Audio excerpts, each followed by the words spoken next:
We intend to offend, we will offend, and if you have a delicate sensibility, click the X button in the corner, or if you're on a Mac, the red button in the left corner. Monty, welcome to the show of offending people.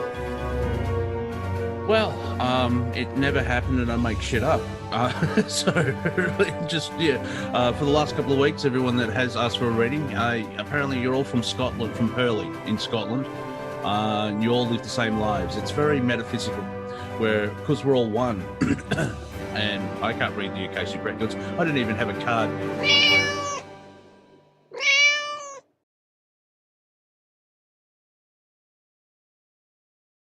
Motherfucker, mute button. Welcome, everyone, to another adventure into comedy. I am joined by my intrepid comedical co-hosts, Monty Dean and the Bruce MacDonald once again. Except no substitution. Except for... Hello, everyone. How is it going day? This is a reminder, if you have a serious stick so far up your ass that you want a psychic reading today, this is not the show for you. If you are one of those people that wants to talk only about baby raping lizard wizards, this is not the show for you. If you want to know about galactic history and COVID vaccines and 5G and want to promote your stupid bullshit, this isn't the show for you. Hit the X if you are on a Windows program or the red dot if you're on a Mac. So today is about comedy. And if you're one of those people that's going to complain in the chat room, why aren't they doing readings? Why aren't they being spiritual? This is not a spiritual show. This is a motherfucking comedy show. Now that that's said, bitches. Yeah. Let's get our swear words out, everyone. Bitch, motherfucking cunt. Yeah, well, the hints in the title. Like, why are they doing readings? Comedy. Comedy, exactly. Sometimes the English language is pretty good with nouns. So, like, all the information's in the title. Thank you, Santo. Comedy about baby raping lizard wizards, 5G, etc., etc. No. Not even. I may mention COVID because I'm hello from Hellborn. We're in lockdown 4. Even more serious lockdown.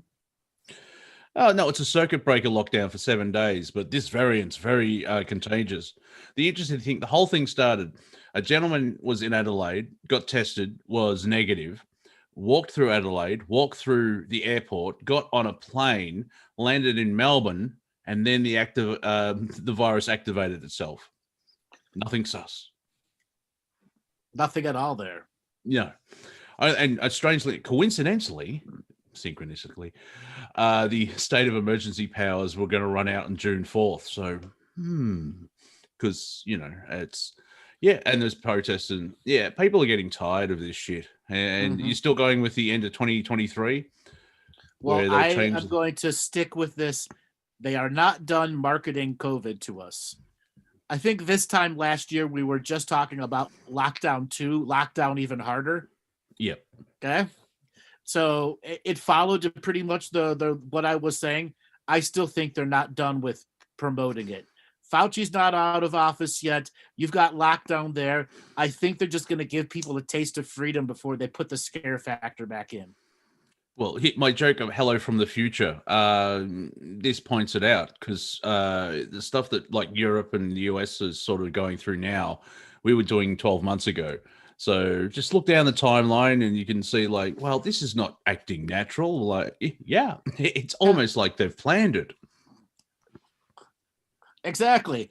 For some reason, they didn't plan the marketing implementation very well. Yeah, okay. I still maintain the Prime creator's just gone, bink, deal with that, bitches. And they've been in panic mode ever since. Well, like I said, they know absolutely nothing about this virus, and they're just making shit up, trying to get you all to fall for their power. And now there's vaccines, and of course, in the last 24 hours, 40 to 49-year-olds can get the Pfizer vaccine, and Mum goes, "You can get the vaccine," and I'm like, "Yeah, okay." So I'm going to be, like as Robin Williams did that great joke of if there's a nuclear war, there's going to be 4 people in the space shuttle going, "What was that noise?" And it's going to be sort of like that, where in 3 years, everyone who's had the vaccine is going to die. And I was like, well, cool. So there'll be less morons, and I can drive better because there'll be less people in the.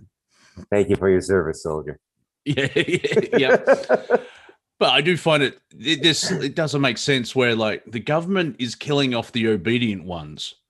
That's going to work out well, because that will just leave all the outliers and the rebels. And like, why didn't it work? Oh, I don't know. Maybe because we're ruled by psychopaths and run by idiots. Ruled by psychopaths, run by idiots, and implemented by morons. Yep. Earth. I don't really see Earth being a holiday destination for the rest of the galaxy at the moment. Oh, it is absolutely a holiday destination for the rest of the galaxy. Old Vegas, Monty. Old Vegas. What are you talking about? Exactly. It's old Vegas here. Exactly. They get to do whatever the fuck they want and get away with it. Yeah, fair. Yeah, so it's Westworld on the galactic scale. Yeah, exactly. Except they're real people. Well, no, because you reincarnate. It's like you don't replace the androids. Just the software doesn't change, but the hardware does. It's very unique. Yes. So, guys, we're at a point where our audience was trying to give us names ahead of time. So we want everyone that's in the chat room right now to come up, reach into your comedy, reach into your laughy soul, and help us come up with some kind of little nickname for the three of us. What was the one that I liked before? The Bad Joke Bandits? Yeah, the Bad Joke Bandits. Yes, we steal everybody's bad jokes. So those are some cool ideas. So we want everyone, come on, write a little something in here. Make us laugh. Try. Pull that stick out of your ass. I believe in you. My submission is the 3 clowns of the apocalypse. That's a pretty good one. The 3 clowns of the apocalypse. Taking the apocalypse to levels it has never seen before. Hong Kong. Yeah. Previous submissions before you guys got into the room. Bad Joke Buccaneers, the 3 Comic Stooges. Let's see. There was one other. 3 Wisecrackers. Yeah, that's a bit racist. Motherfucker, come here. So everyone, Albert is having trouble pulling the stick out of his ass. He's trying with all his power, but it just won't work. So what advice do you have for Albert if he can't pull the stick out of his ass? Stop clenching. Ha! Stop clenching. Stop holding on to the stick. You're attached to the stick.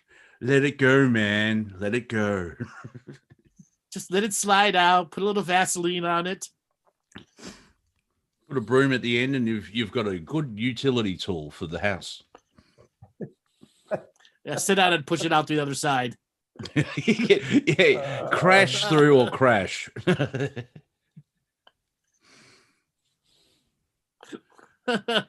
Crusading varmints. There you go. I read that as vermints. I'm like, that's a bit. Oh, right. Okay. Yeah. Oh, Casey, quick. Someone licked the stick. Now we are getting raunchy. Thank you. Yeah. Did someone in the Galactic Historian organization get laid? Because this week's all about sex. Or are you trolling everyone in lockdown? I'm trolling everyone in lockdown, don't you know? Yeah, let's see, you're all at home and you can't go out and meet people. And we're going to talk about fucking. That's right. I'm going to get you all horny motherfuckers and give you a comedy show. Dear me. Good times. And so, Andrew, we agreed to this because that's usually the question. When I see all the shit show and everything in consciousness unfolding, is like, remember, you agreed to this. fucking. Well, Monty, there was a moment where we're all fetus in the wombs. Bruce was there, Robert was there, and I'm trying to pitch this idea to you. Come on, guys. I know you're going to be in Australia. Bruce, you're going to be in the Talamanca Mountains. You're going to be a Canadian that goes there. I'm going to be this Galactic Historian guy, and we're going to do this comedy show. Come on, guys. Volunteer for it. No, well, that's fine. Now, I'll agree to that. It's the other bit of like, while we have to do the comedy show. No. But I have to live this karmic resolution life. Bruce, I've got to be a writer in Canada doing technical work. What? Yeah. Wait. And then you're like, wait a second. What is all this other shit I got? I didn't create that part. I was already there for you. This is a response. This is a response. If you make it this far. Yeah, exactly. Yeah, it's fun on Planet Colin when we're talking about, they're talking about history. It's a serpent seed line and all this blah, blah, blah. And then I sort of be the turd in the punch bowl. Well, that's one timeline. And I lose everyone on the call. Because it's like, yeah, Nephilim and Anunnaki. I'm like, yeah, that's one timeline. What? Yeah, you have to expand your mind, man. Oh, I just read on RT. Mike Tyson apparently was suicidal at one point, but he did something that changed his life. He took magic mushrooms, and I found that fascinating because not that he took magic mushrooms, because that actually does help because you clear out shit.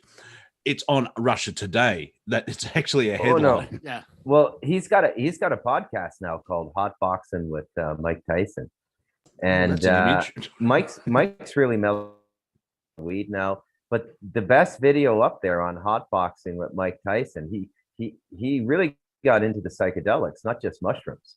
I think he did ayahuasca, but he did ayahuasca and DMT. Yeah. Yeah, he licked a toad, and that's the best video he had. You should hear him talking about licking the toad. And it's just unbelievable. Can anyone do a good Mike Tyson voice?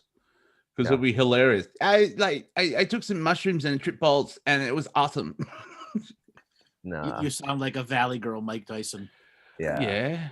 I did preface that. I did preface that. Does anyone know how to do the voice? Giving you the hint that I can't. I missed that hint. I'm obtuse. Yeah. Mr. I can read the Akashic Records. Oh, that just came out of nowhere. Yeah, but I can't understand basic comedy ahead of time. Nope. That's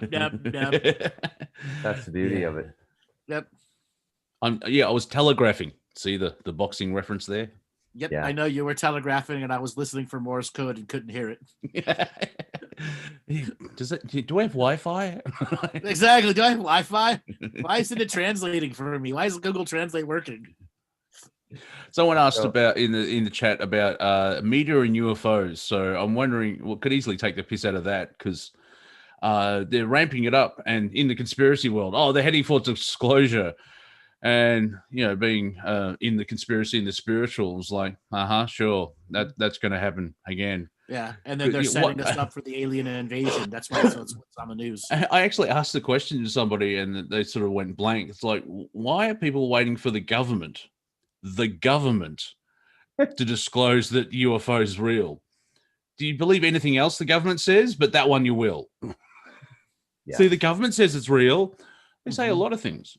Well, the government's the front man for the global narrative. And right now, the global narrative is looking at going, I think we did a Sammy Hagar moment. You may want to explain that. Yeah. Band dies, powerful band, new man takes over, band goes on. Well, Diamond Dave didn't die, but I know what you're saying. Well, he ended his time with the band and Sammy Hagar took over. Yeah. They change. Not many bands can change lead singer and get more popular. So right. Yeah, he's a paramedic in New York now. Really? Yeah, David Roth. Yeah. I didn't know that. Wow. Oh, dude, he's changed his life. You should hear him do a podcast.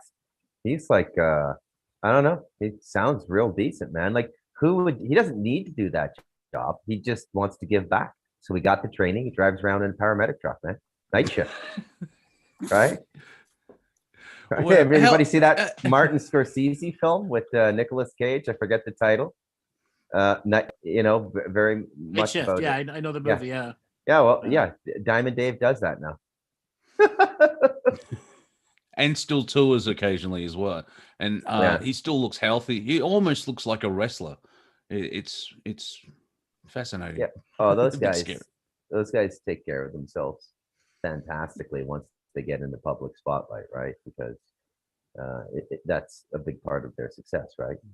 So it's always Eddie baffling didn't. The aging process in Hollywood. He's how old? It's just like, dude, what is it? Baby blood every morning? Like, what is going on? Exactly. Yeah, but Don't tell me it's egg white. Don't tell me it's egg whites and Greek yogurt one more time, you asshole. I just don't believe you. Yes. And then on the flip side, though, people age even like. Have you seen Celine Dion recently? Oh. She could be an extra in Day of the Dead or whatever it is. And this is what going on. Well, this fuels the conspiracy part of the conspiracy world that the adrenochrome supply has been cut off and all these people are withering, so because they're not getting any. But I'm watching movies and TV shows that are just 10 years old, and it's like that person aged poorly, and then you have someone like Kate Beckinsale or Jennifer Aniston, and they haven't aged a day type thing. It's like, do you have a portrait of yourself in the attic? Like Dorian Gray. How is this like? Yeah, like, are you getting fresh baby each day? What's going on?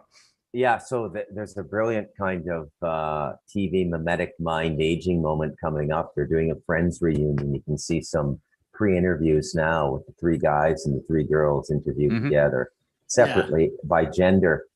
Wow, the women did okay. Matthew Perry sounds like he's gone 10 rounds with Mike Tyson. Well, he did a lot of coke. He did a lot. Yeah, he has issues, and apparently he's getting shit for it. It's like, oh my god, look, he aged. It's like, he's been battling addiction for 15 years or even more. It's like it's more of a positive thing of like he's still here and he's still battling it and he's still. The mind's still there because I've seen bits of it. I've sailed the high seas and downloaded it. I'll be watching it later because I liked Friends when it came out. Apparently not many people did. And a lot of Generation Z is like, oh, it's all homophobic. It's like, it's the mid-90s. Fuck off. I will say this, Monty. I respected their respect for coffee, but that's all I liked about the show. Yeah. Listen. Anyone that was in the 90s that said they didn't like Friends, liars. You motherfuckers. Yeah. The ratings proved it. Yeah. Dude, I remember watching it for the first time, and I thought, did Australians write this? Because the comedy was it was fresh comedy at the time, and there's a reason it went for a decade. And this is in the time of Seinfeld as well, and based in New York, but completely different versions of humor. And it's I don't know, I don't know if I'll watch it now because it's we've all moved on or whatever. But when it was on air, it was huge, not ratings and everyone. And I mean, there's the haircut, the Rachel, and of course, all the ladies were very attractive. So there is that. Yeah, they were attractive. Come on. Mm-hmm. Yeah, they're top notch booty. Mm-hmm. Yeah. Mm-hmm. Yeah. Back to the sex thing again. I'm here to torture y'all. I was here to torture y'all. I actually shared a meme of Darth Vader where, in Star Wars: A New Hope, Vader starts choking one of the generals at the table, and that's a great business model. Like, he just chokes a guy in a business meeting, but he starts choking, and the guy says, "Harder, Daddy," and then Vader goes, "What?" And the other guy goes, "What?" That's good. See, I'm not a big fan of Seinfeld. I can watch one episode, and because the show's about nothing with annoying people, and I recognize that straight away. So this is my thing about Seinfeld. So growing up, Seinfeld was one of those shows that I would only put on if there was absolutely nothing else to put on. And I'd put it on only for the mailman guy, Newman. Oh, yes. Yeah. And then I'd get my one Newman fix, and I'd leave. I'd like, you know what? Turn it off. No, done. Going to something else. I'll not watch TV. Not watch TV. For some reason, I know my parents hated the show, and I know all these other people were making references about it, this, and I'm like, I don't know what it is. I just can't watch this show. I just can't do it. Newman was the only character I liked. Do you remember when Jerry finally asked Newman why postal workers go postal? Because it's the post office. No, it's like, it's the mail, Jerry. You get to work and you put it all out and you send it all out, you catalog it and you deliver it. And then the next day there's more. And then you have to do the same thing over and over again. Exactly. Don't listen to that again. Ha ha. And that actor is Wayne Knight. He's in Third Rock from the Sun. Yep. And I've got all 6 seasons of that, and it's like 132 episodes. It's interesting binge watching that type of stuff because, you know, Shatner's in it, John Cleese is in it. And Bruce, you'll love this because, you know, you're working on a book, but it's Dick Solomon. So I don't know if you want to slip that joke in. And John Lithgow, he's a brilliant actor, and he's a brilliant comic actor. And in that show, it just proved it because he committed to he committed to that. Yeah. Generally, when you get into high levels of production in television and movies, you get sort of typecast.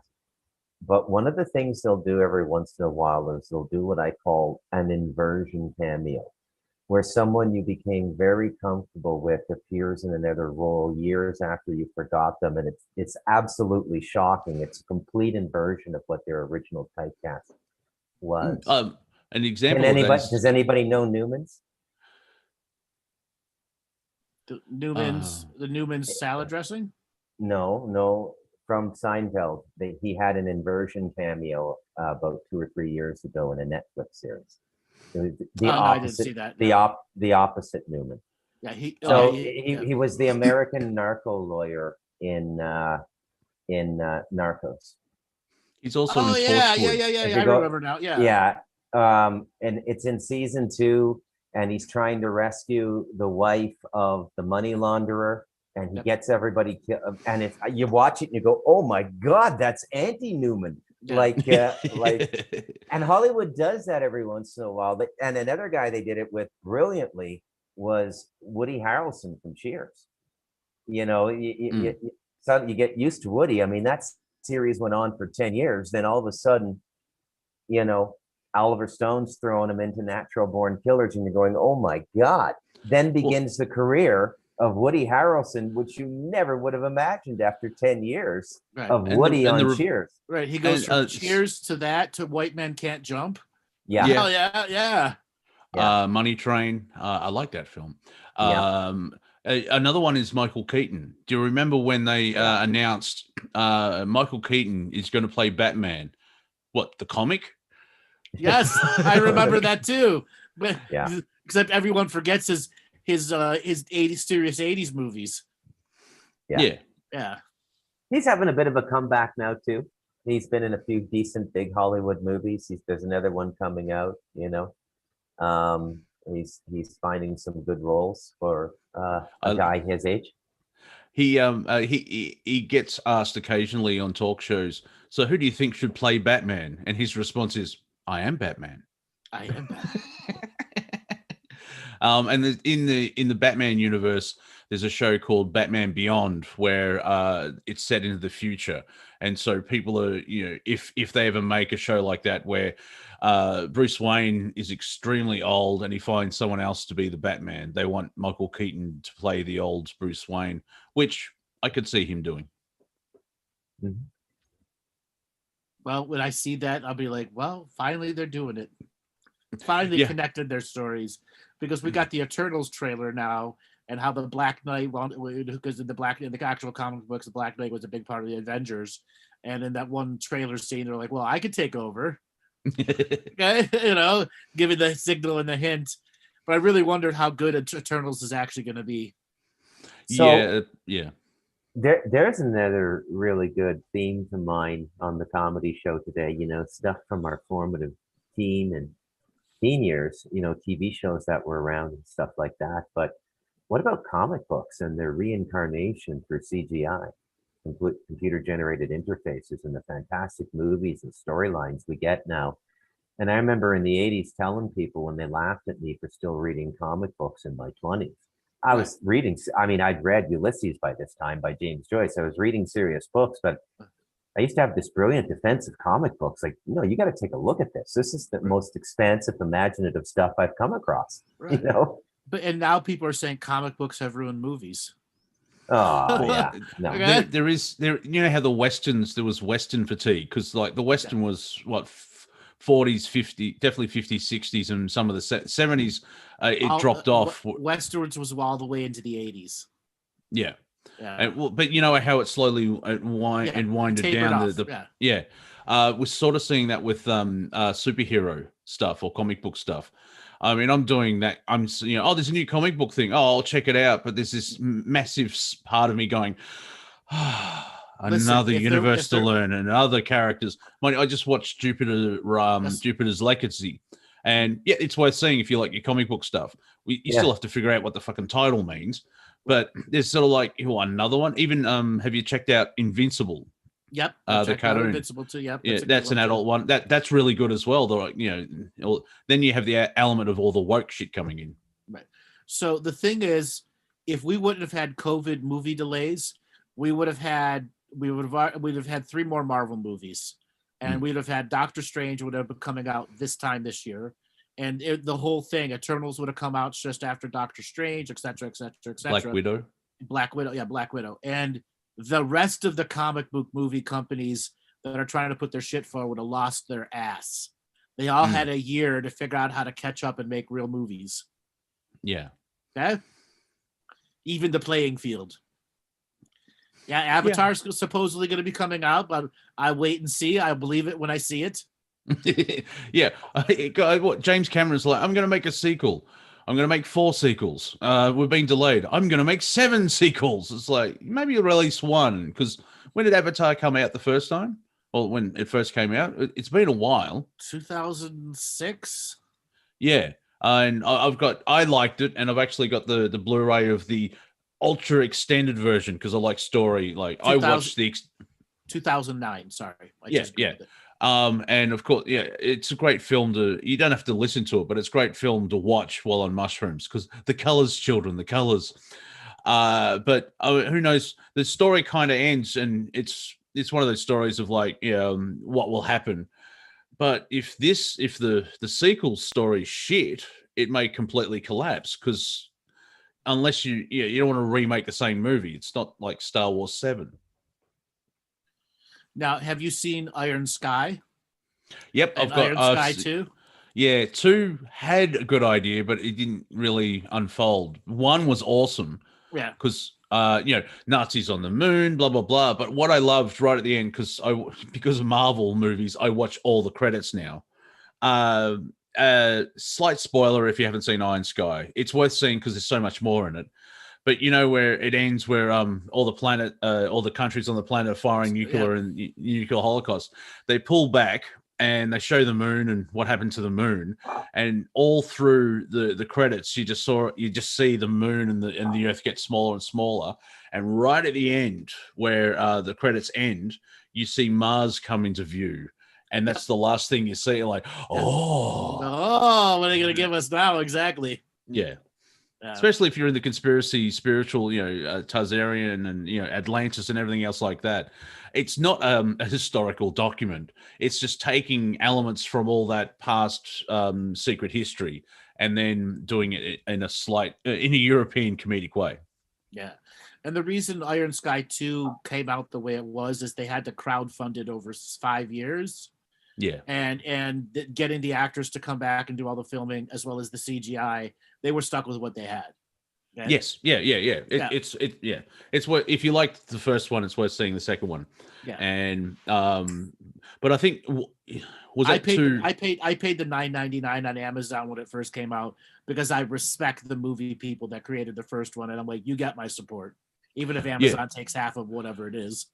Well, I think the psychopaths allowed it. It's like, this is too silly. It won't go anywhere.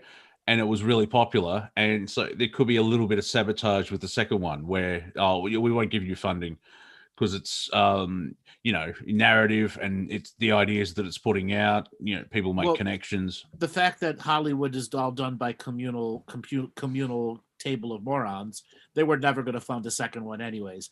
And not because it wasn't a success. They always see it as a one-off concept. Yeah. Yeah. Is that part of that consent thing? Like, well, yeah, this movie came out in 1983 and it told you, but I didn't see the movie. Well, that's your fault. Yeah. So art by committee and movie by committee is the worst thing potentially out there. But you have, what is it now? AT&T is selling off HBO and all those other assets, and they're the ones that fucking ruin dozens and dozens of movies. Yeah, because they're not a movie company. Yeah, they're selling off Warner's or DC and stuff. Because it's not doing that well. Like, fucking think. You're a communications company, not a creative company. Exactly. You hired all the people that did the worst possible fucking job. And J.J. Abrams, if you're familiar with him, he's actually in an interview gone, the whole Star Wars thing, maybe we should have had a plan. And everyone that hates the sequel's like, you fucking think? Yeah, or you know what? We should have never ignored the audience that supplied it. I recently watched this thing comparing a comic book company that has one called Demon Slayer versus Batman by DC. Batman averages 88,000 units sold per month, and this other Japanese comic called Demon Slayer sells 3.5 million per month. Yeah, manga is going through the route. Yeah, Bruce, as a writing exercise, I think you should watch the last 3 Star Wars films and come back on the comedy show and do a report. Because as a writer and as a creator, that's a very, very strange request coming from you, Monty. Because the only reason I haven't watched them is your 3 or 4 year campaign of shitting on them on Facebook. They deserve to be shit on. They deserve it. So why are you asking me to watch them then? I mean, well, because the story's complete now. You didn't have to go through the trauma of like, here's an episode, here's another one. Oh, here's the last one. But you could just see where, like, from a writing standpoint, it's like, give a donkey a pencil and they'll write something better. And, a donkey's, how hard is it a donkey to hold a pen? Yeah. I like The Mandalorian, the Disney series with Pascal, the Spanish actor. Yeah, that's more of a course correction in story. If you've got a spare 6 hours or however you want to do it, just from a writing exercise. Man in an earth bag calls his own schedule, Monty. I could quit this show right now and watch them if I wanted to. Well, you'd still be dealing with comedy. Yes. What motherfuckers ruined this shit? This is but funny. I don't want to get angry. Like, I don't want to get upset. No. Channel it through the comment. Like, write a 1,000-word review and come back in 2 weeks. And just do your Star Wars review and just take the piss out of it. Mm-hmm. All right. Okay. Yeah. Because I would be fascinated to see how your mind sort of goes, and you'll be able to rip it apart story-wise of like, this doesn't fucking, there's no gravity in space, you idiots. So yeah. Continuity editing went away sometime around 1989, as far as I can tell. Yeah. But I remember when the Force Awakens came out, I made a prediction where episode 7, the remake, episode 8, for fuck's sake, the reboot, the remake, the remake, the mistake, and then for fuck's sake. And strangely enough, that's what you get. Yeah, and then the next episode is the reboot. Nothing happened. Remake, redo, director's cut. No. Reboot, reboot 2. Yeah, what they're Star Wars looks like they're going to go for a multiverse reality type thing, which is like, DC, Marvel, they've got, all that type of fucking thing done with it. Nice. The fastest memer in the West. Or South America. Fastest. Anyway, the thing I liked about Star Wars is like, in the Star Wars universe, story universe, it's 30,000 years and it's one story. Same with Doctor Who. where you can follow it with one story. But when you do this whole, we need to reboot it, like apparently they're rebooting Battlestar Galactica. It's like, well, it's only been 10 years and that season's awesome.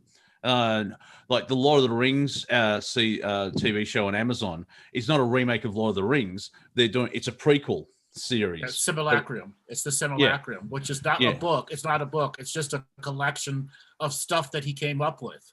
It's notes.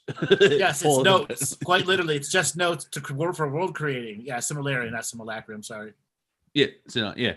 And apparently the race swapping, and some people are like, there's not enough black people in Middle Earth. I'm like, well, yeah. It's like saying, watching a Viking show. It's like, where are the Asians in this? Like, for fuck's sake. Dear me. So even actually, there is a black elf. If you look in the armies of elves, there's quite a few black elves. Yeah, and the way that it's written, nearly 100 years ago or whatever it was, the men from the east that joined Sauron, have Asian appearances, and that's not a racist of the thing. It's just like Middle Earth is basically Europe, and 99% of people kind of were European. Like we've got European backgrounds. Remember when, really wasn't all this racism. It was tribalism, where it's Greeks against Italians, the Irish against the English, the Welsh against the English, the Scots against the French against the. There's a theme here, isn't there? It's the English are pricks. There's a theme there. I'm mostly English. But it's all when World War One started up here in Australia, it's like, oh, should we go defend England? Oh, that was referred to as a European civil war at the start of it. But it was just white people all attacking each other. But now racism and all that, the view of stupidity has gone global, and maybe this whole UFO disclosure thing is going to backfire. We all become one. That's racism. Well, yeah. Well, it'll be speciesism. Oh my God, you're from Arcturus. Fuck you. Look, he's blue. Mm-hmm. They'll be referred to as the Smurfs. Imagine all the people going, you're appropriating our culture, you off-worlders. Stop wearing jeans. Fuck you. We seeded you, you bastards. Yeah, so, that's going to be fun. Is that Robert? Did Robert want to say something? No, okay. So I'm just noticing here in the National Post, there seems to be a very deliberate turn in the COVID story. This is our national newspaper. It's kind of like the Washington Post and the New York Times all in one. And the headline is "The Very Strong Case for COVID-19 Leaking from a Chinese Lab." Oh, yeah. And Biden had put the quash on all of that. And suddenly it came out in the news and he suddenly put it back into motion. And he's getting hammered by the normal press now, mainstream, because the mainstream realizes you can't bottle this up anymore. They tried it a year ago where it's all conspiracy theory. And now it's a complete reverse because the story finally, it's interesting. Like, say Andrew would mention something and the alternative media, like the alternative media, if that makes sense. And then it sort of popped up in the alternative media, and then it's taken 12 months to actually break through into the mainstream. And it's like, oh, okay. Because Fauci said, I don't believe, that's just silly. It came from a lab. And now he's like, well, yeah. And the flip-flopping is like, these people are flip-flopping more than a fish stuck in a sock on a fry pan. Exactly. And the fry pan is on a stove that's turned up high. That won't fit on a t-shirt, but you get the idea. Yes. Bruce, you're muted. Okay, he knows. He's saying Spanish something to his wife. Yeah. No. I'll tell you, these animals are my own personal sundial here for feeding time. I'm telling you, you can't really do a podcast with 4 cats talking to you. Yeah, feed me. What are you doing? I'm hungry. What are you doing? Open the door. The door is open. Should I go through it? Rosemary shepherding them out. You ever heard anybody say it's like herding cats? Actually, herding cats is the easiest thing in the world to do. You just get a can and tap a fork on it. Like, I'll follow you. It's the thing is, it's when you want to have to herd feral cats. That's the hard part. Get one of those laser pointers. Yes. Herding feral cats is a hell of a challenge. So what was the question I didn't respond to? I don't know. What are your bank details? My what details? Your bank details. Oh, is this the Nigerian inheritance, Monty? Maybe. Okay. I know a guy. My bank details is privada. Yeah. So it's a matter of what's gonna stick to the mainstream wall of shit. Yeah. Right now they whitewash the wall of shit, and there's a few turds that haven't come off yet now. Yeah, because they've been there for 12 months and they're crusted on like a barnacle to a boat. Exactly. So I find everything getting really interesting now and somewhat more real. So I think I passed a video to you, Andrew, just before the show started, and it's Poilievre, a Quebec MP for the Conservative Party, Federal Conservative Party, because they do Parliament on Zoom now in Canada. Are they doing this in Australia, Monty? No, we just don't. Fucking hilarious. It's like you got, because we've got all the COVID shit happening. So there's the national cabinet where the premiers are talking to the prime minister. So they do that by video conference. But nothing will happen in Parliament. They've shut it down because of COVID, or there's only 6 people in the thing. And so it's clamping on because it's the Westminster system, the opposition have no chance of attacking the government at all about anything in Parliament. So we can't do it. I mean, World War II, we had Parliament. It's Spanish flu, we had Parliament. Then it's like COVID. Oh, yeah.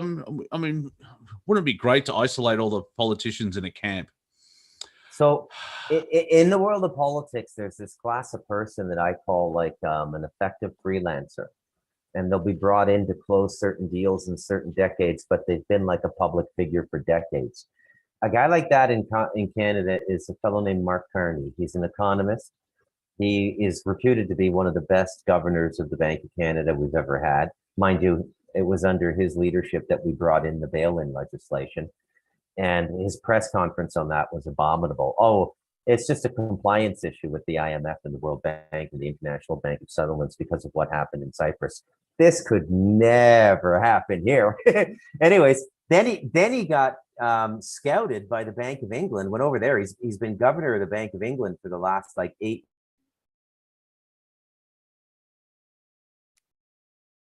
Yeah, remember he paused on 8. Yeah, so no, I'm online. I just saw a signal there. Now he's back in Canada as a federal MP with Trudeau in the Liberal Party.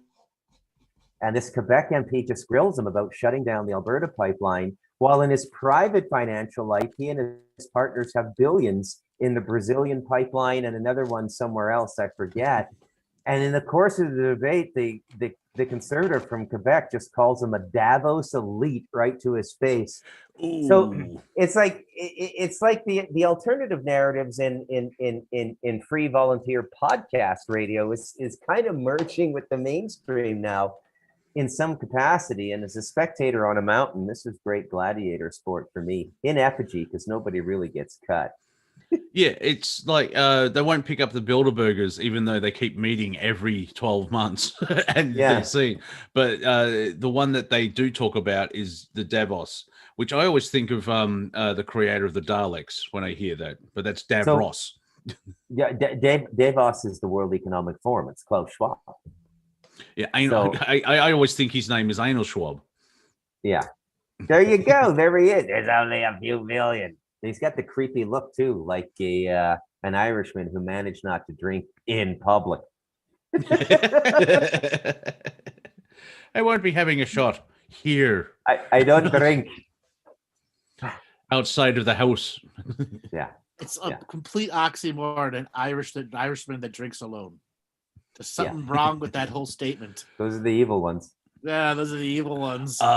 Did you see? I remember seeing the Family Guy. They just, how they do those little sketches and asides from the main story of the episode. but they actually the reason this is the reason that Atlantis collapsed. It was the Irish. All right, just before we get to it, I've invented a new drink. What's it called? Whiskey. And they all drink. Let's try it, and they all start fighting, and that's how Atlantis collapsed. Yeah, the distilling of the spirits is quite something. Distilling is fast. The Cape Cod distill here. They drink all the time, but it's like a 3 or 4%, like 3% alcohol level, and they do it from a fruit base. It's called what's it called again? I'll ask my wife. I think it's maybe Robert knows. It's called Cheech or something like this, like Cheech and Chong, but just Cheech. Chicha. Chicha. It's made from any root vegetable that you care to ferment. Yeah. So they have that stuff, and I always wondered. I always wondered how humanity found out certain things. Like, did some monks just left some fruit over for 6 months and let it ferment, and like, oh, that tastes. I wonder what that tastes like, and drink it. But doing the audiobook for Stardust Ranch, we're multidimensional beings. How did they find out ayahuasca? There's millions of blood. Well, the plants told them in their dreams. Yeah. Well, that makes more sense. Yeah. That makes it just all those questions now. It's like, well, astral. So I got to do a plug for a really not well-known enough Canadian now. I believe his name is Wade Davis, and he was National Geographic's explorer in residence for a decade and a half, and he has a PhD in ethnobotany, and he wrote Serpent in the Rainbow. Right? If you've seen that movie from the 80s, he went and made a study of voodoo, and he lived in the rainforest and lived with the tribes. And he's the one who started to tell people, like, these people are doing chemical concoctions that at the level of timing, mixture, and sequence is postdoctoral. Like they could be working at Bayer Pharmaceutical. And he asked them, he said, how did you learn so much about the plants? And the shamans told him, well, the plants talk to us. Like, what do you think, dummy? Like, exactly. There wasn't much experimentation. Are you nuts? Yeah. There are so many wonderful things in that book that I forget about. It's not just an ET story, Stardust Ranch, as it opens up near the end.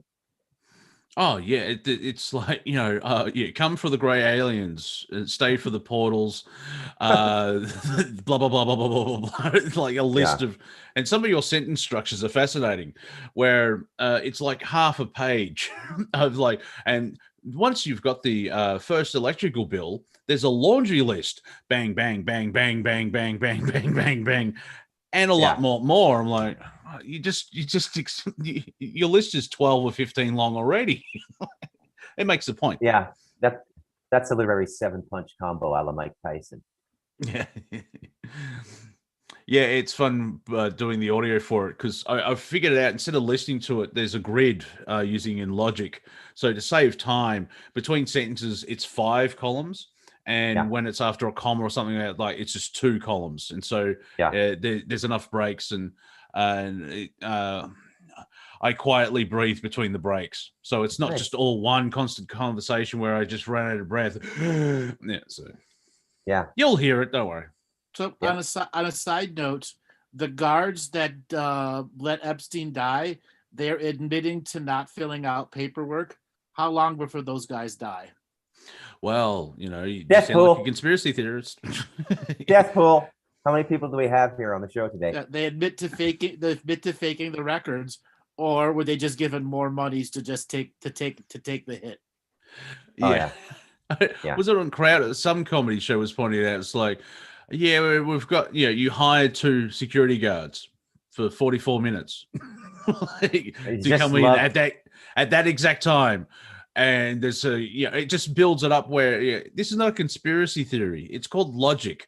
How can you have him on a suicide watch with 2 new guards, and they're only they go for a cigarette break for 44 minutes, and the video footage is lost? So this is actually brilliant political strategy, I think, if Biden and his people are behind this, because if they can pick off a few of these birds, they're going to grab up like 30-40% of the Trump cards for delivering the justice Trump promised and never did. Right. So there's a way there's a way for Biden to harvest this very positively. I shouldn't be advising the weasel, but there's a way to harvest this very positively but they have to do inner circle sacrifices, right? But they're all prepared for that. Hail Satan! They'll go down. They'll go down with the flaming ember. Exactly. What are they sacrificing now? Democrats. Yeah. Yeah. They'll eat their own blue-haired wokers. Yeah. Gotta let the dog out. Yep. Yeah, that would happen though. That they'll be sacrificing. It's like, the whole cancel culture thing, and people go after redneck racist, blah blah blah. But it's hilarious when the left attack their own for someone makes one mistake, and I didn't mean it, and they always apologize, which makes it worse. What would happen if you if they started sacrificing the woke left people? What would be the karma there? Balance? No. Some strange and unusual shit would go down. Yeah. I was going to say, with those two security guards, if does that get added to the Clinton body count? It's fascinating, the whole Q thing, where Q is fake in the psyop, correct? That doesn't mean half the information that he put out isn't fake. It is kind of real. Pizzagate. They put forward, there's no basement at Planet the Comet Pizza. Cool. That doesn't point out that someone probably ate a baby once. You know what I mean? It's like a baby. Yeah, a baby. Yeah. Meryl Streep's an awesome actress. Yeah, until you get to an Australian accent. Yeah, exactly. Until you get to an Australian accent. Exactly. Yeah. I didn't go ate my baby. Cut. What the fuck was that? You've won how many awards and you can't fucking speak proper? We don't know. We need to be told by an Australian. Was that a bad accent? I haven't seen the movie, but from what I've seen of it, yes. Like, wow. At the end of Point Break, the first one, where apparently they end up at Bell's Beach, which is filmed in Oregon. And then that's not Bell's. It's local reference. However, they couldn't do an Australian accent because one guy said, "Well, wait till he comes back in." And it's like, you're from South Africa, aren't you, sir?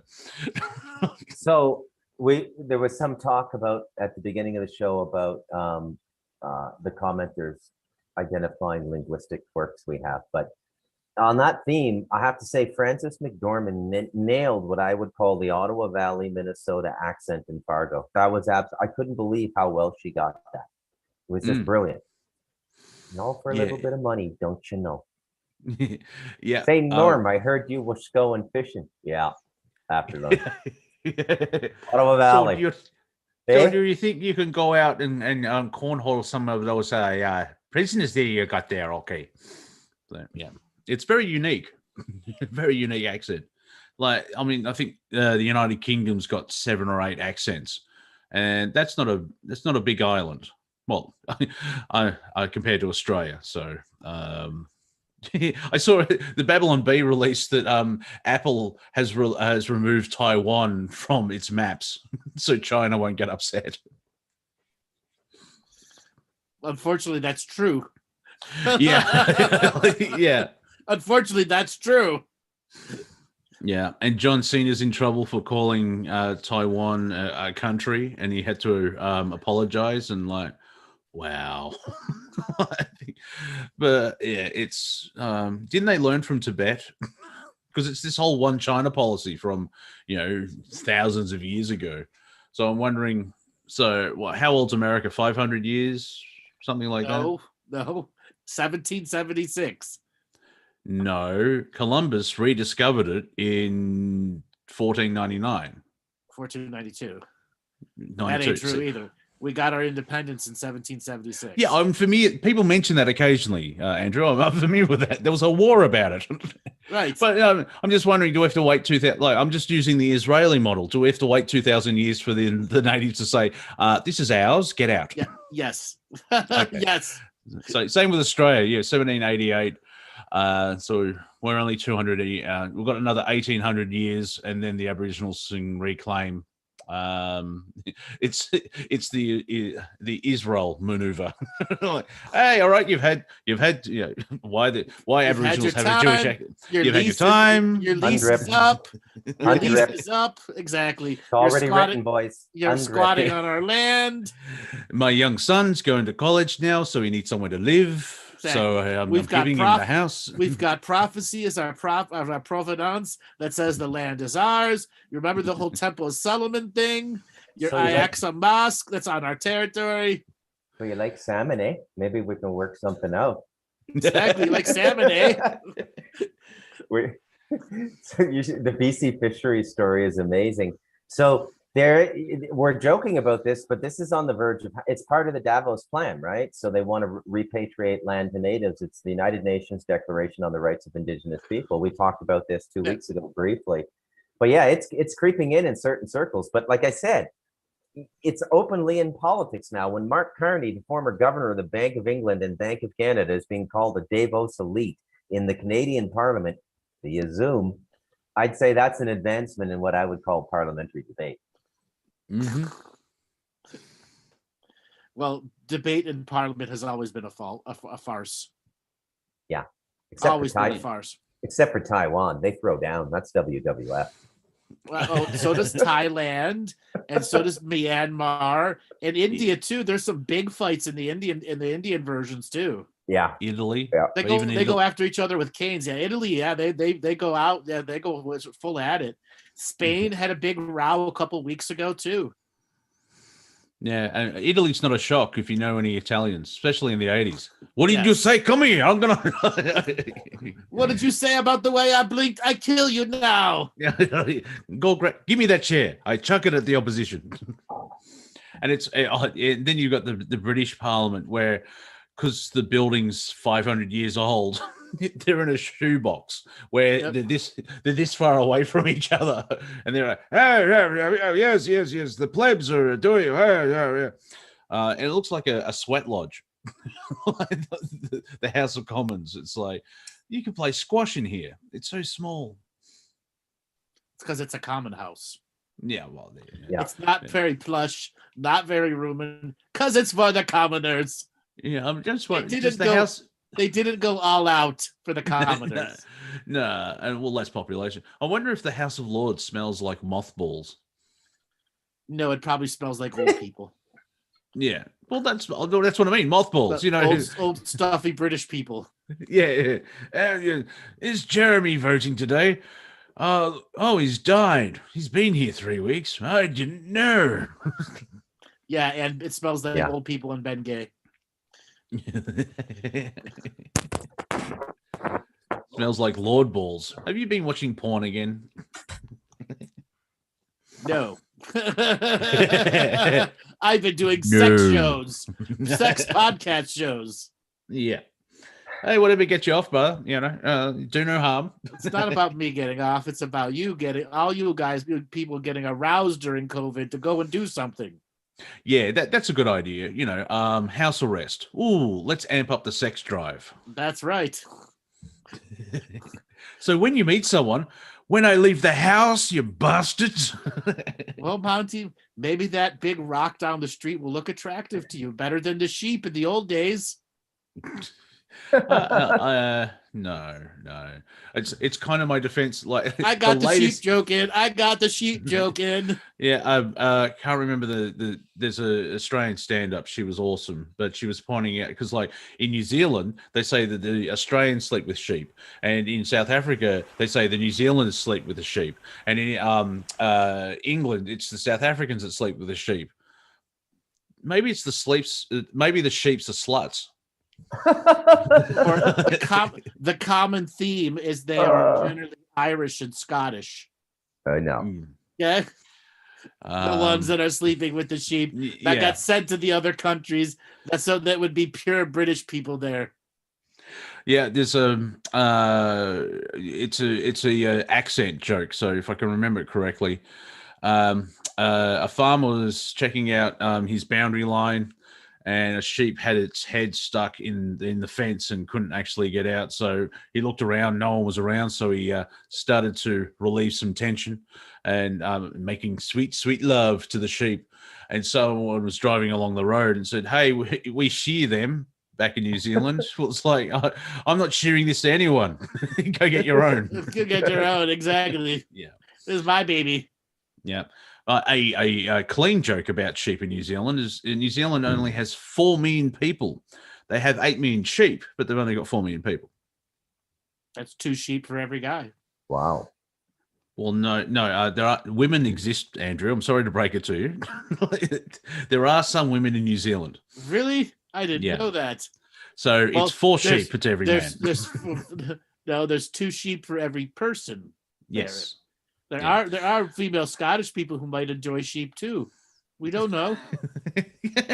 And we don't want to know. So please stop sending the letters. They just don't get caught. Dearie me.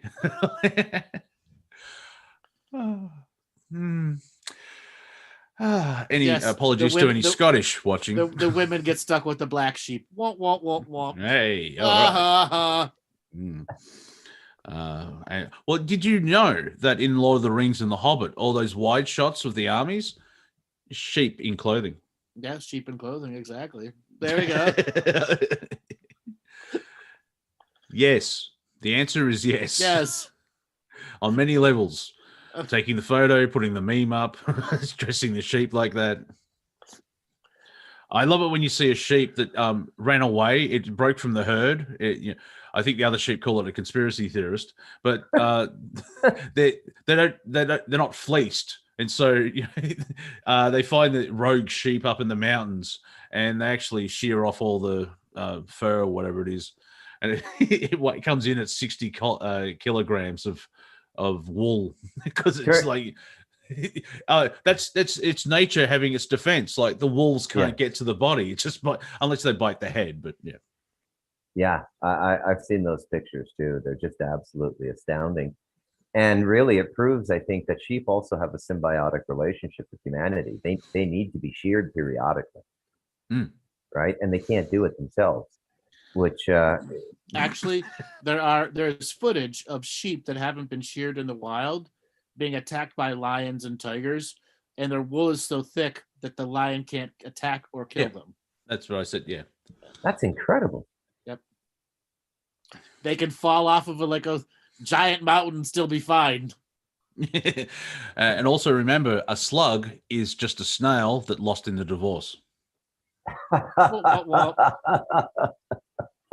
She took everything, man. The house, the kids, and then she left this trail of salt everywhere. And I'm slimy bitch. Bit of snail humor there for you. Funny one. Well, guys, we're at that quiet pause where we've gone to sheepland. Do you want to take some calls? Yeah, we've done an hour. That's the other thing. Like I was thinking of, because it's early here in Melbourne, and so but people do that all the time when they're doing morning radios. Like they get paid, and they do it five times a week. We're doing this for free, and they have music to hide behind as well. They don't do an hour of improvised comedy. Exactly. So I'm going to let both of you berate the audience to go ahead and raise their hand, for I have been berating them the last several Fridays in a row. So, Bruce and Monty, take it away to motivate that audience. Well, see, they're afraid of you because, you can look into their Akashic record. It's like, that one time at 7, it was your fault. But call in. Go on. I dares you. I triple dog dare you. No one's listening. Oh yes. Well, I mean, are you chicken shits? Are you pussies? Are you completely scared of just 3 guys talking shit? I mean, honestly. I mean, true. We're on. It's been recorded and archived for all of eternity. But if you know Andrew's work, you know that everything you do is recorded for eternity. So So what's the problem here? I'm alone. No, you're not. So remember that when you met. They're bringing in a surveillance system, Monty. Their marketing ain't working. Their marketing ain't working. They ain't raising their hands. And remember, when you masturbate, you are not alone. Yeah, the fourth dimension is watching. This is for you, Grandma. Oh, Monty. Still, no one's listening. No one's raised their hands yet. You must. Yeah, anything you want to ask, anything we've talked about, anything we haven't talked about, anything we might have missed in comic books, especially comic books. Serious Bruce is just not going over like a lead balloon with them. Yeah, anything you want to talk about, just call in and. No one's raised their hand. Serious Bruce went over like a lead balloon. We Nothing's motivate. Oh, you got a hand.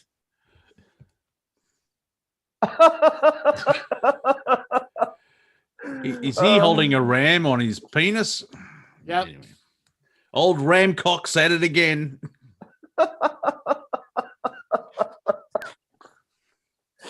Bruce, that laugh was worth it. Thank you. Yeah, and when he said Ramcock, I got an image of Mickey Rourke jumping off the top ropes and doing a ram jam in The Wrestler. There's actually a building company here in Melbourne. I don't know if they're international, but they're called Hooker and Cockram. And I really want to just your slogan should be we create erections. What?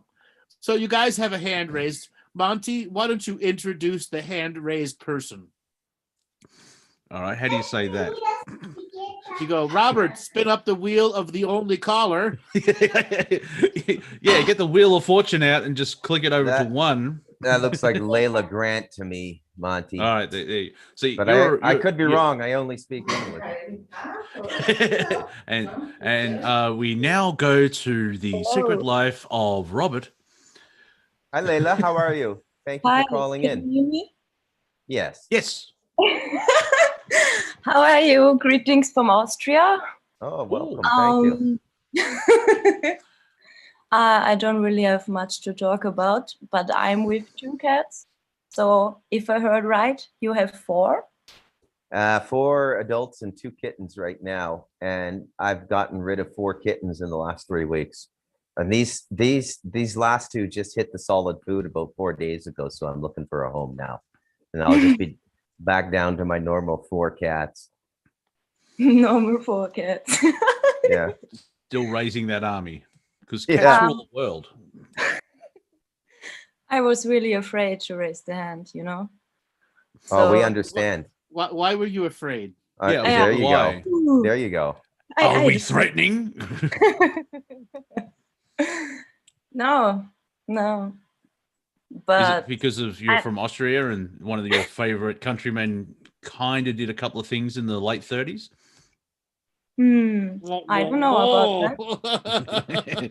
Oh, no. He's German. He's German. But Vienna's in. No, where's Vienna? Austria. Yeah, there you go. I keep forgetting I'm that. not from Vienna. Okay. Well, I know the Renaissance was there or something, or something. Me, no history bad. But who are the famous composers come from there? Yeah, it's like the art scene in Austria is enormous. Yeah, in history. Well, I like it. I was not so much around the world like I want to be, but I think it has a reason when you were born in some country, maybe. So yeah, definitely. I'm doing my best, I guess. Well, it's kind of hard. There you are. Yeah, it's kind of hard with lockdown. Oh my God. I want to travel. Yeah, good luck with that. Are the hills really alive with the sound of music?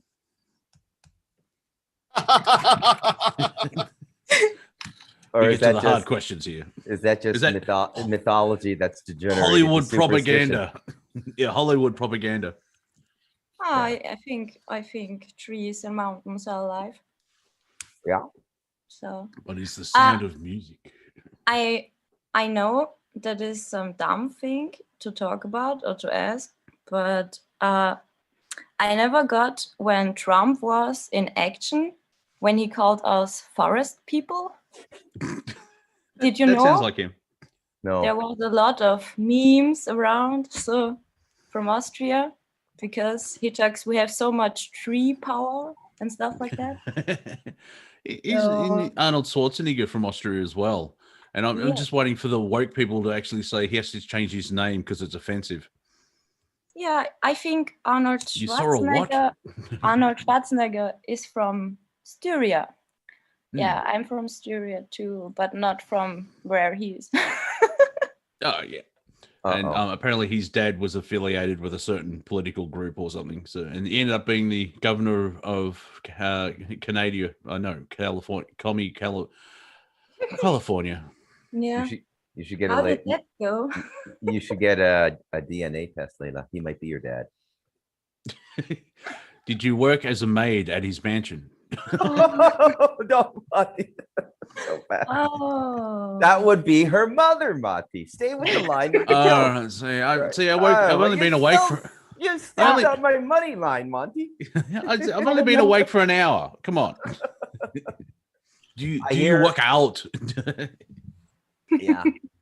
I hear Vienna is one of the most beautiful cities in the world. I have a friend who married a woman from Slovakia. They go back to visit her family, but he makes a point of getting over to Vienna for 2 weeks every time they go back.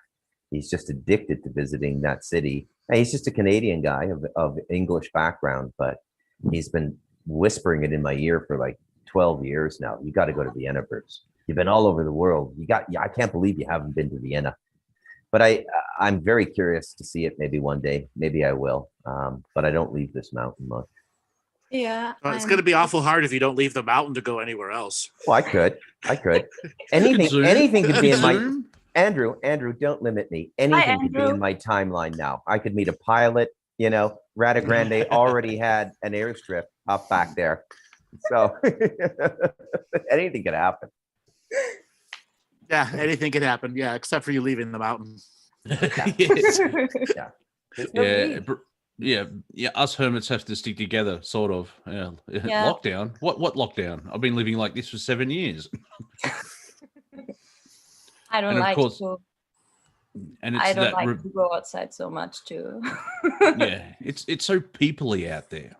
Yeah, city and stuff.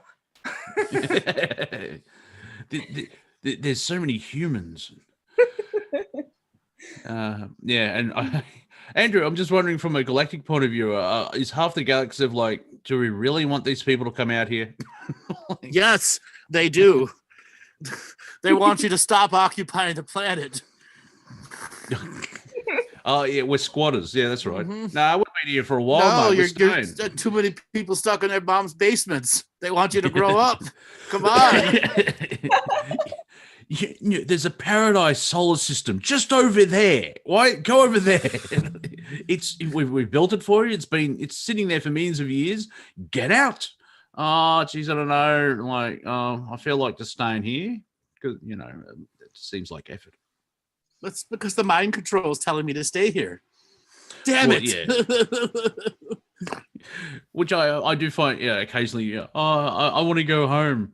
You've been here for millions of years. This is kind of your home right now, but it's a college. We have to, you're doing a 3-year diploma and you've been here 17. Time to move on. Layla, are you still there? Yeah, I'm still there. I'm really curious to know about living outside a major urban center like Vienna in Austria. Do you live in what you would call a town or a village or a municipality, or what's it like these days? Yeah, I'm like in the second biggest city from Austria, in Graz, but it's not like Vienna. Vienna is different. I think we have more mountains around and it's a little smaller. And yeah, it's okay. It's not so a big city, but it will grow. I'm not so familiar with Vienna. I was just partying around other parts of Austria. So I'm mostly staying in the city, but mountains and woods, it's awesome. Austria is very beautiful. I was about to say, why would you leave your town when you live in a postcard? I'm going outside. Oh, there's the mountains again. Oh no, it's not like I see the mountains there, but Okay. it's near. It's near. No, it's not so like. Yeah. So what would the population of your city be? Phew. I looked it up a few years ago, but I don't know about how much there are now. It's not a million people city. Yeah. It's not too big like Vienna, but we are the second biggest city in Austria. So Well, I couldn't almost a million. I don't know. That seems a nice size. Melbourne used to be about 3, and now it's 5 to 6.5 million. And the infrastructure can't hold on to it, like driving anywhere. It's not American level traffic, but we're Australians. Like, remember where it only took 10 minutes to drive somewhere? Now it's 25. And so, there's that Australian reaction. We have a hint of apathy. What are you going to do? In the 21st century, I consider under 1 million people almost to be village living. Now that's from somebody who's seen Taipei, Hong Kong, New Delhi. Yeah, I guess. Yeah. Guatemala City. I've been in Guatemala City. It's the biggest city in Central America. There's about 5 million people. And those under 1 million, what I call village cities, are the most beautiful places you can live. And Yes.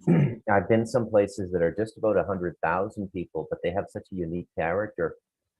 They're really small towns, but they're extraordinary. Like one is Waterloo, Ontario, which has the Waterloo University, which has one of the best computer science schools in North America. And this whole computer industry is built up there. There's an index they have at the United Nations now to define the smartest cities in the world, and Waterloo was winning for like 3 or 4 years in a row. And I think Shenzhen in China was the other competitor, or maybe another city in China. But my point is, when you live in a smaller city like that, it's really a different vibe. It's even and like Toronto now, Montreal, it's like 6 million people with the greater Toronto area. It's like it's huge mega city. Everybody followed the New York borough model. And London, so and so the mega city is getting to be a real thing now, right? Where after one generation, the suburbs get amalgamated, they take down the houses, start putting up condos, and the city just keeps spreading, right? Yeah, they don't. Here in Australia, we up until about 10 years ago, we never built up. We always would sprawl out, where the size of Sydney is the same area of Los Angeles, but it's got 1/10 of the people, and it's kind of ridiculous. It just reminds, like in London after the Great Fire in 1666, they had an opportunity to rebuild and widen pathways and streets and everything else like that. But they said, no, we'll just rebuild it exactly the same. And it's still the same today. And there's 20 million people in the greater London area, and you're driving down a laneway that has 2 lanes. It's like, I would not want to own a car in Los Angeles, New York, or London, or go driving in those cities, because we come around pretty good with the bicycle, but I'm really central, so but the city will spread out too, because they're planning on some underground train stuff, and we didn't have that here. Also not like it's not like Vienna. For me, Vienna would be too much to live, I think.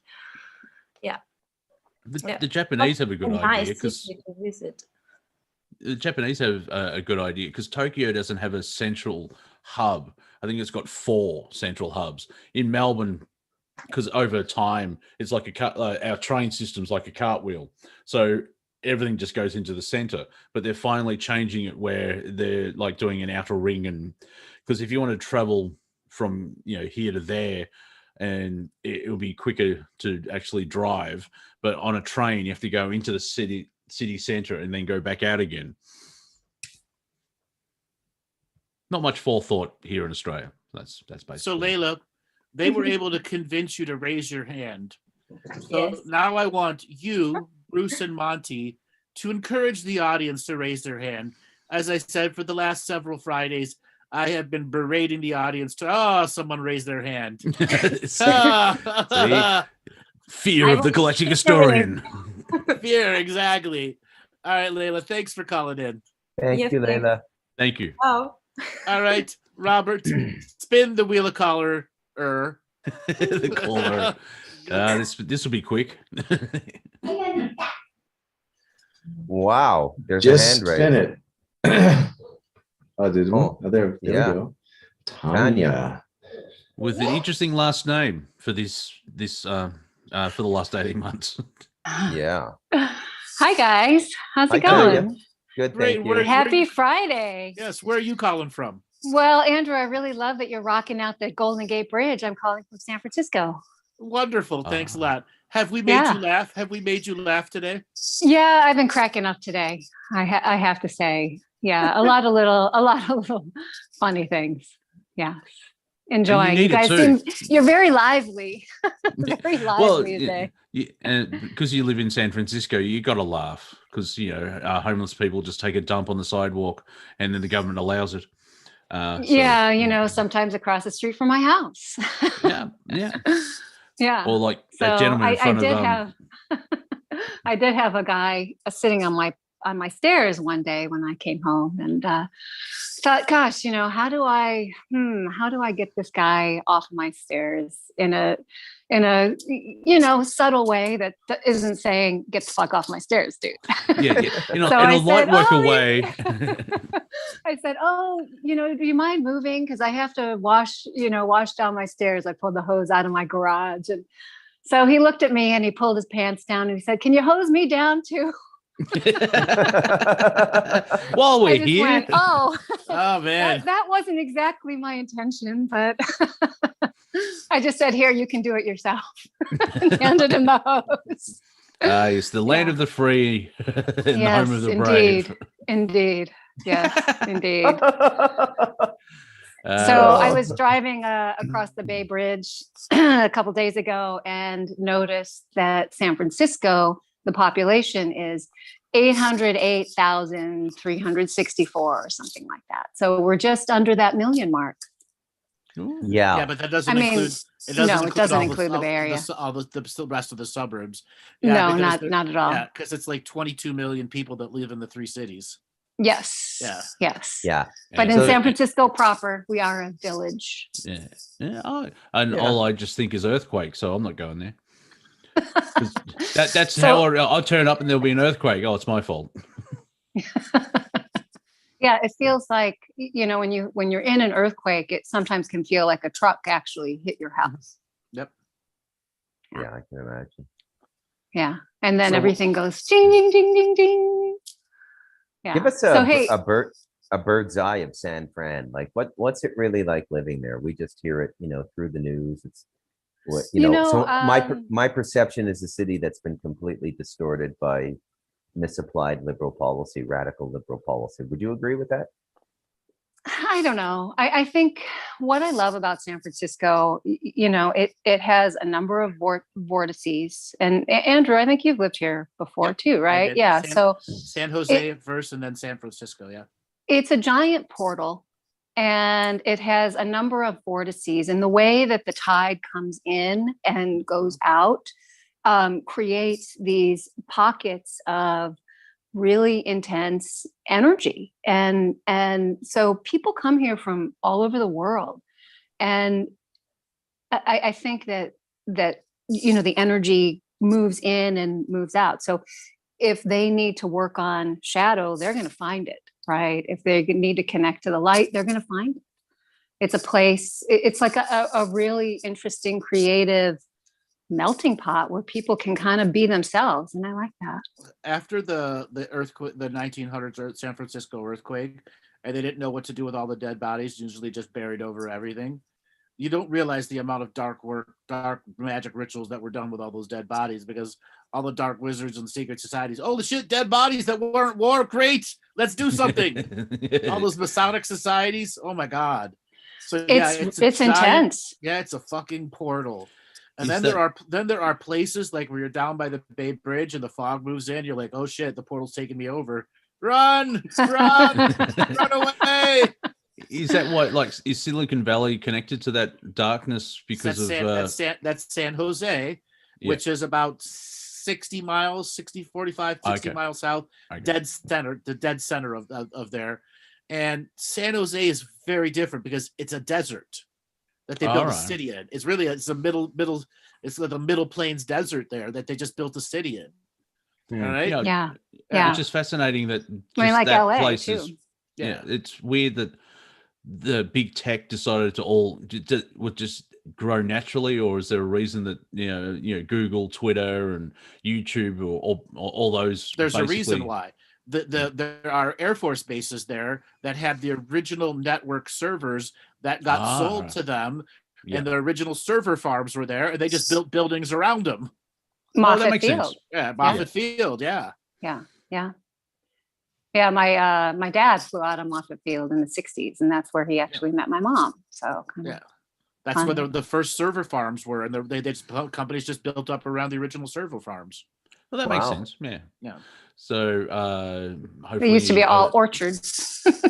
Horses and orchards. Exactly, just horses and orchards. Yeah. Well, like Orange County in LA, guess what they had? Horses and orchards. Oranges. Exactly.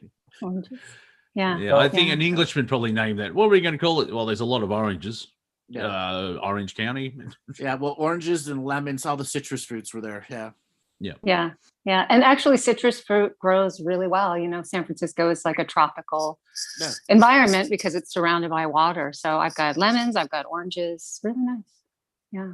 Lots of fruit. But then the other thing is, like, when you go north to Santa Rosa, it's 100% completely environment. It's more desert. It's more deserty than San Jose. And then you begin to realize that's just as haunted. Like Santa Rosa, it's just as haunted. The amount of people that died on the road from San Francisco to Portland that didn't take the boat. Man, that's a haunted ass road. Haunted road.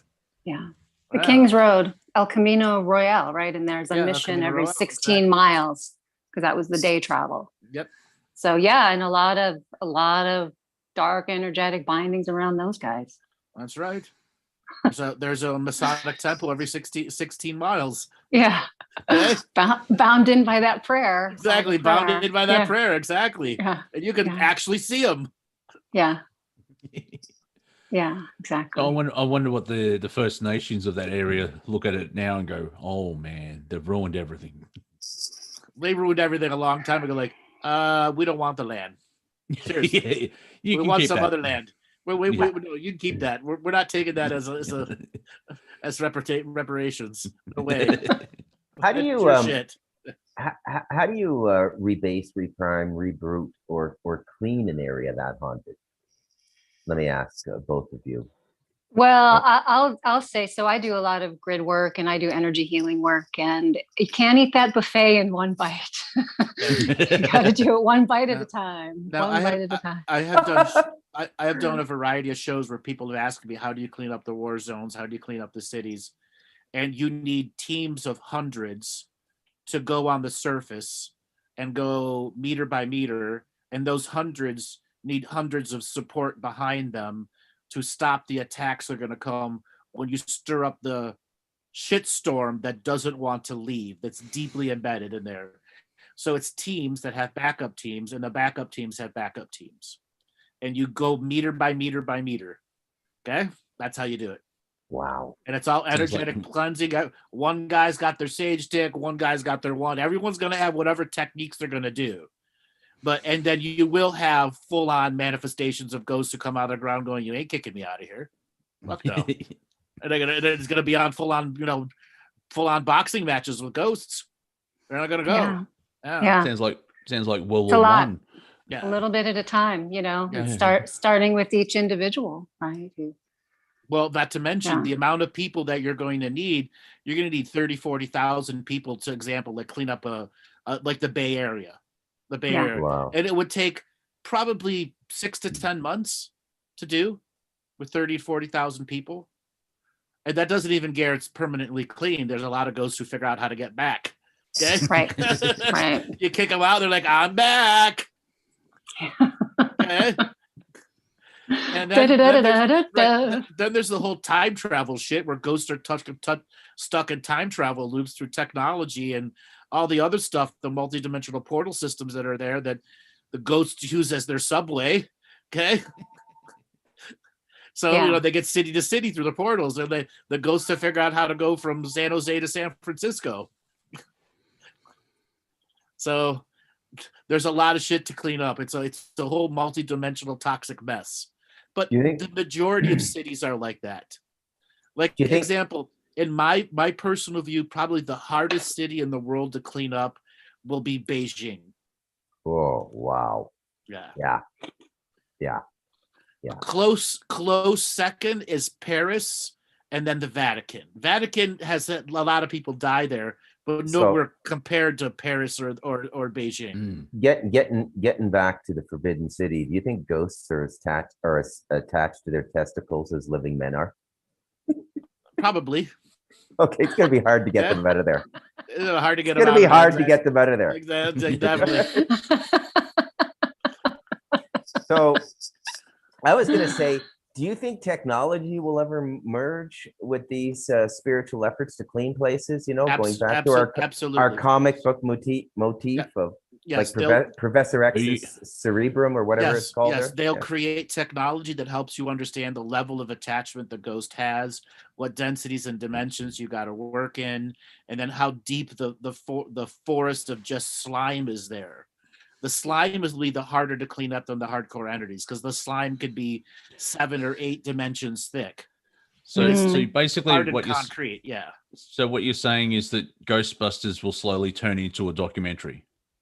No, the slime is like hardened concrete that's crust that the ghost can draw energy from. And once you clean up the slime that's crossing dimensions, the ghosts don't have any energy to draw. They have to draw it directly from you. That sounds like Ghostbusters 2. So I like the game. So, but yeah, it's fascinating how I guess the cabal has to be defeated to do that, because if we did it now, there'll be I can see them defending the position. And they wouldn't defend the position. They'd be like, go ahead, try. Exactly. Yeah. Go ahead. Really, I'm not going to interfere. Those guys are well defended. They're entrenched. Go ahead and try. Good luck with that. Good luck. Mind you, also, exactly. Who has 40,000? Who has 40,000 friends? Right. You know how we're owned by psychopaths, run by idiots. Please take the title of being idiots. Now it's your turn. Exactly. Now it's your turn. Yeah. Yeah.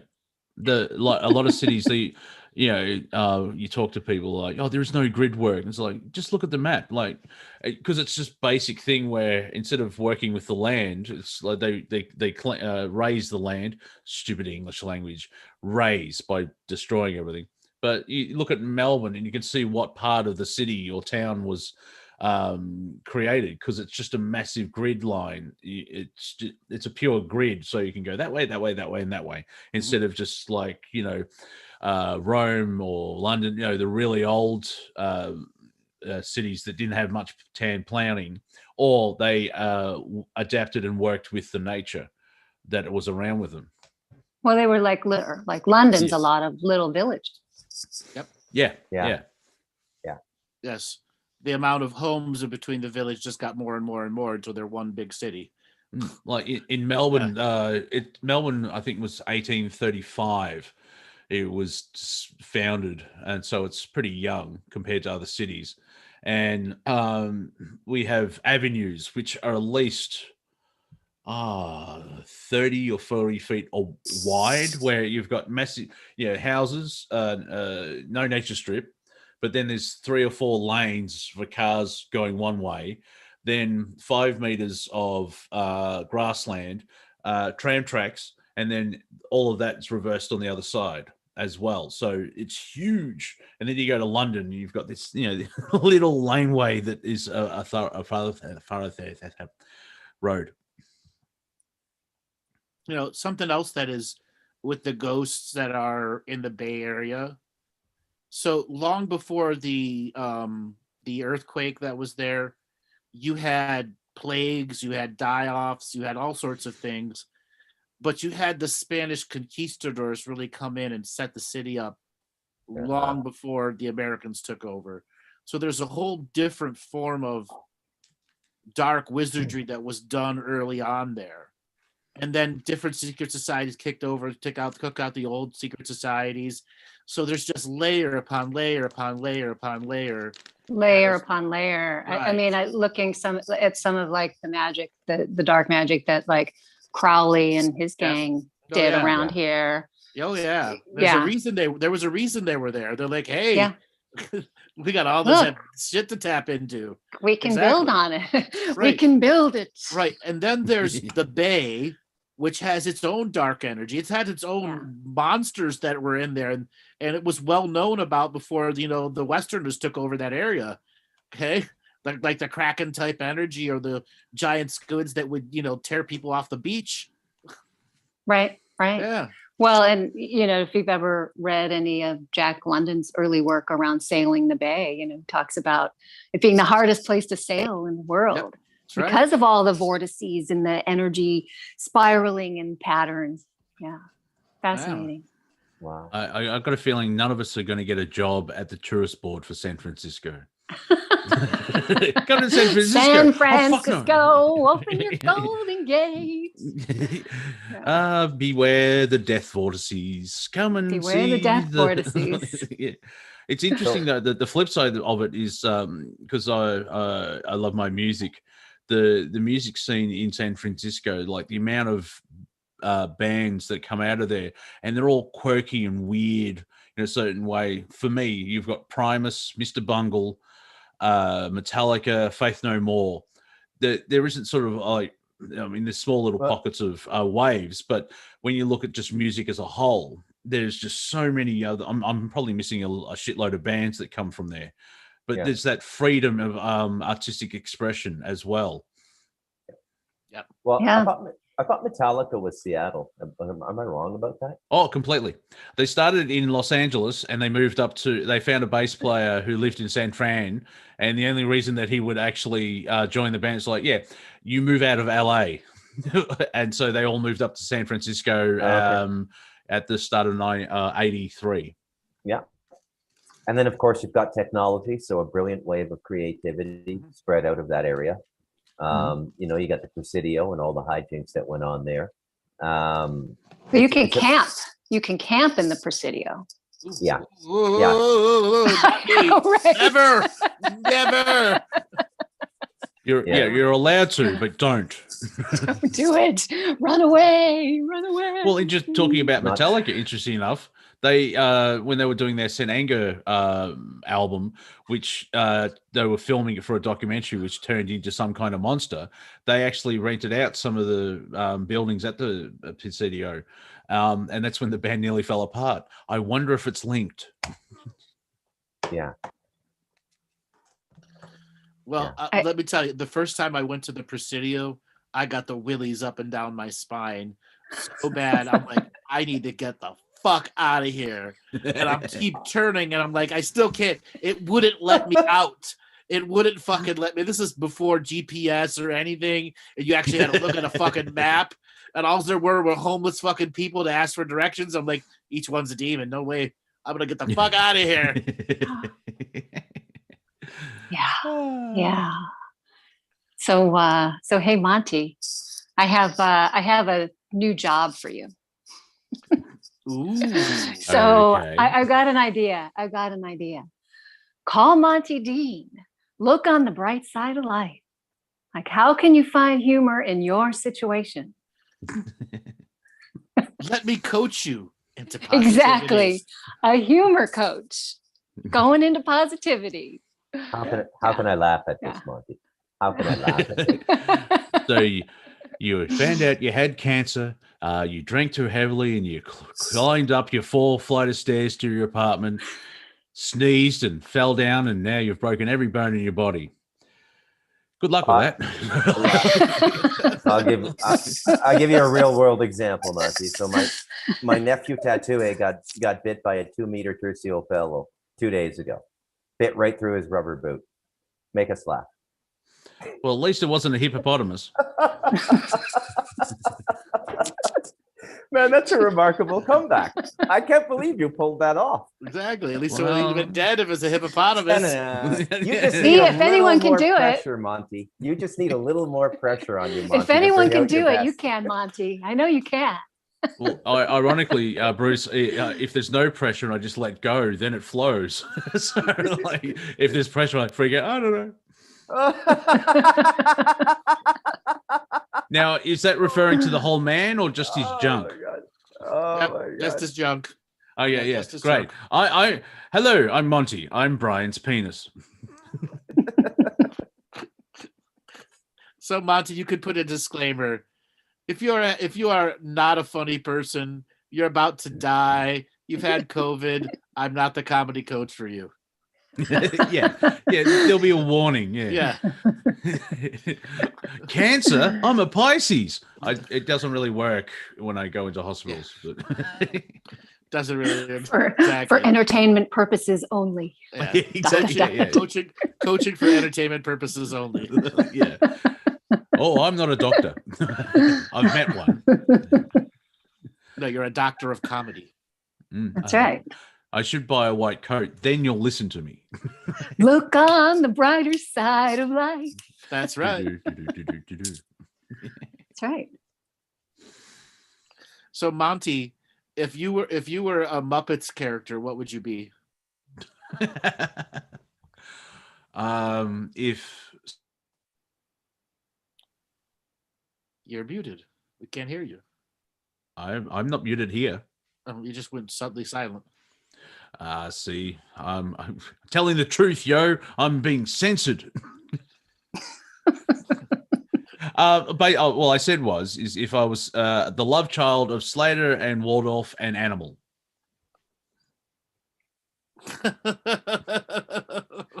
So yeah, Slanimal. Yes, yeah, a cranky old dude that's slightly insane, sitting in a balcony playing drums. What about you, Andrew? I'm a Fraggle. I'm from Fraggle Rock.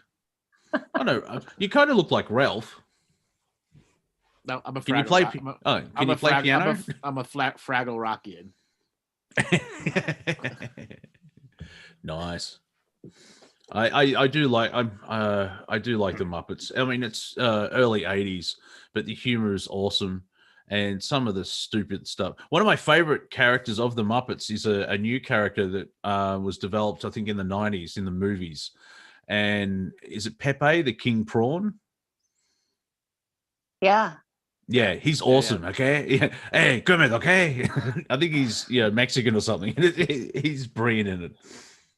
And the cool thing about watching. Thank you, Sean. I like fried Muppets too. They're great. Oh yeah, I like children, but I can't eat a whole one. Yeah. What I do like about the Muppets is when they do the outtakes or you see the behind the scenes, the puppeteers commit to the character, and so instead of the puppeteer talking, it's actually the character talking as well. Where it's like, well, yeah, we fucked that up, didn't we? Yeah, we did. Like they're committed to it, which makes sense. So you don't break the thing. But some of the stuff, there's a lot of not adult humor, but there's humor that's created by an adult. That's a better way of saying what I'm trying to. Yeah. Yep. Well, Tanya, thanks a lot for calling in. You've been a real boost in the arm for all of us. Great. Well, thanks. Love you guys. Thanks for all your great work. Can't wait to see what's next. I know you're releasing something in June, so yes, I have a book. Yay. A book that will be coming out in the second week of June, where it will affect all the Muggles of the world. Mm-hmm. And we'll be not talking about the book on this show. We'll be talking about the reaction to the book on this show, because me and Bruce sitting there going, this is going to be good. Exactly. Because it's just it's basically Andrew condensed down, and after reading the draft that I saw, and I went back and saw a couple of videos, and it's like, it makes more sense now. So it's like a touchstone, if that's the right word. However, the reaction of certain people, because it's that the classic thing at the moment where people have their belief engines and they refuse any little bit of information. Well, Andrew's coming in with a ball being hammered and going smack. So this will be the only book ever published that will have FDA permit with them We'll have to put a warning on the cover. Mild laxative side effect. Mild laxative side effect. May induce tearing. FDA approved. May induce Read this tearing. book. Yes. Well, great. Thanks, guys. Enjoy Thank your you. Friday. Have a great All day. right. Thank Thanks a you. lot. Thank you. See ya. All right, guys. We're gonna call it an end to the show because I's tired. You're Tired. tired. I've been doing sessions all day long. Talk, followed by the comedy show. So, Monty, why don't you give everyone a way for people to get a hold of you and all the great content you put out? The main thing is Wafer Thin Entertainment. I'm on Odyssey, Rumble, Anchor FM, which is connected to Spotify and podcasts, Apple, and everything else like that, as well as the YouTube channel of Wafer Thin. On Instagram, it's Monty.Dean for all the memes. If you want to walk into the war zone that is Twitter, it can be done. You just basically take the piss out of everyone. It's at Real Monty Dean. And also on Facebook, it can be heard on Revolution Radio at 2 a.m. Wednesdays, New York time for Planet Collingwood. And in about 6 days, I'll be able to go to the supermarket here in Melbourne. And Bruce, you want to give away for people to get a hold of your books? Yeah, look up Bruce MacDonald on Amazon.com, MacDonald. If you see an Earth Bag House on the author's. Nice. All right, guys. Yeah, I know library. your voice You cut out. for a second. Yeah, your joke was mimed, so we didn't hear it. You So all yeah, know go you all Amazon. know, yeah, Amazon. Sorry, go ahead. Yeah, Amazon.com, MacDonald. Everything you'd possibly want to read. Some good fiction, some nonfiction, true crime, and a growing library of mysticism. And you all know who I am. You can go to my website, andrewbartzis.com. We will be back this coming Tuesday with another show with Martino Grubmuller. All right, Robert, take us away.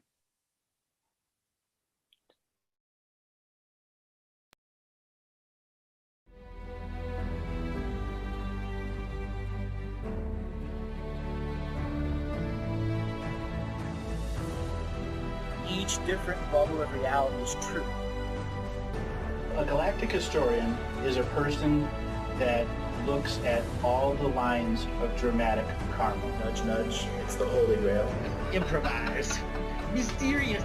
It's counter psychic intelligence. Why is DNA farming of this star cluster so important? Because we do manifest our reality. We do create our reality.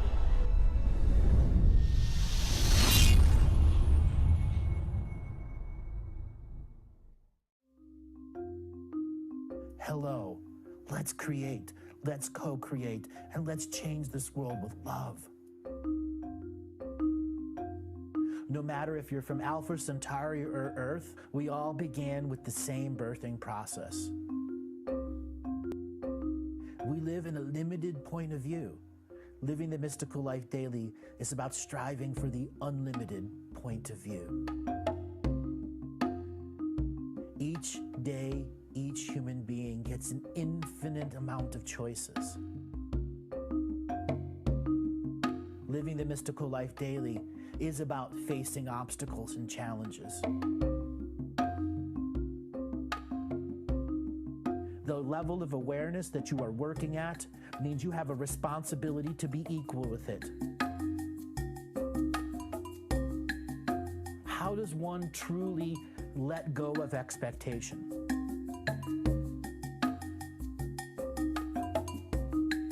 You can make the moment that you wake up to the moment you go to sleep sacred. The keys to success: choice, choice, choice, and choice.